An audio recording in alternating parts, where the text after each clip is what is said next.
近期，墨尔本一名维吾尔女性向澳大利亚广播公司讲述了自己丈夫多次被东突厥散集中营拘留的经历，请求联邦政府帮助被中国监狱关押的丈夫重获自由。该女子名为麦雷·梅赞索夫，和丈夫米尔扎特·塔希尔已经结婚5年，但丈夫塔希尔大部分时间都在东突厥散，他多次被关押在东突厥散的拘留营和再教育营。梅赞索夫此前从未就此问题公开发表过言论，她担心目前局势对丈夫越加危险。直到2周前，她得到消息，丈夫因涉嫌分裂主义被判25年监禁，情绪几近崩溃。她表示，丈夫因之前曾前往土耳其而获刑。中国政府认为，塔希尔在土耳其组织和参与政治活动，试图推动新疆独立。梅赞索夫表示，夫妇2人此前是在土耳其度假，因为喜欢当地而逗留工作了一段时间。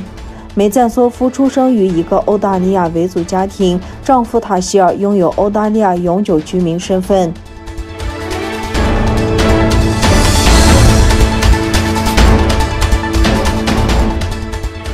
英国下议院22日一致通过一项动议，认定中国在东突厥散破坏维吾尔人的行为构成种族灭绝与反人类罪。据中国外交部网站23日消息，在当天的例行记者会上，有记者提问，英国议会下议院通过动议，称中国东突厥散正在发生反人类罪和种族灭绝，中方对此有何评论？外交部发言人周礼坚强调，所谓中国新疆存在种族灭绝是反华势力炮制的弥天大谎，中国政府和新疆各族人民坚决反对，强烈谴责。周礼坚表示，英国自身的问题够多，这些英国议员们还是多管管自己的事情，为自己的选民多干点实事。该动议不具约束力，无法迫使英国政府采取行动，但此举表明英国政治人物对中国涉嫌侵犯人权的呼声越来越高。美国政府以及比利时、荷兰和加拿大的议会都指责北京的种族灭绝行为。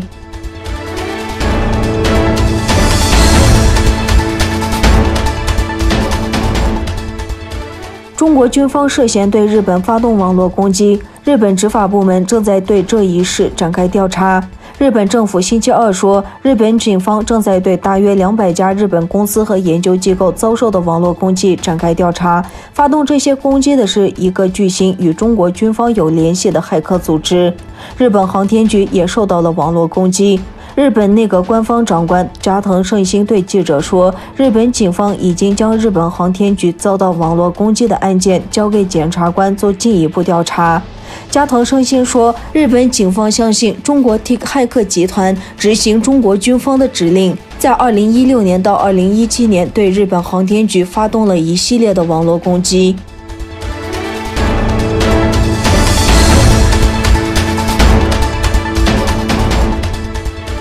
当地时间4月23日，土耳其总统府新闻局发布的声明称，土耳其总统埃尔多安与美国总统拜登通电话。这是拜登自今年1月20日就任美国总统以来首次与埃尔多安通电话。声明称，在两国关系的战略特征及双方就互利问题深化合作的重要性方面，土美两国领导人意见一致。根据声明，两人将在今年6月举行的北约领导人峰会期间会面。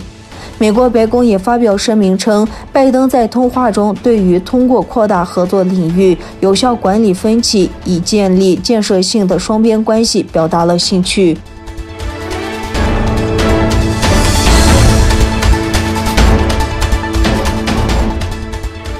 据俄罗斯总统官网消息，俄罗斯总统普京签署了针对外国不友好行为的法令。根据该法令，如外国对俄罗斯国家公民或法人有不友好行为，俄罗斯将限制必要时候完全禁止这些国家的外交使团和领事机构、国家机关和机构代表处与在俄个人签订劳动合同、劳务协议及其他民事合同。俄联邦政府有权确定适用于该法令的外国名单和可以与之签订协议的人数，必要时有权改变该法令规定的反制措施和实施措施的期限。该法令自正式公布之日起生效。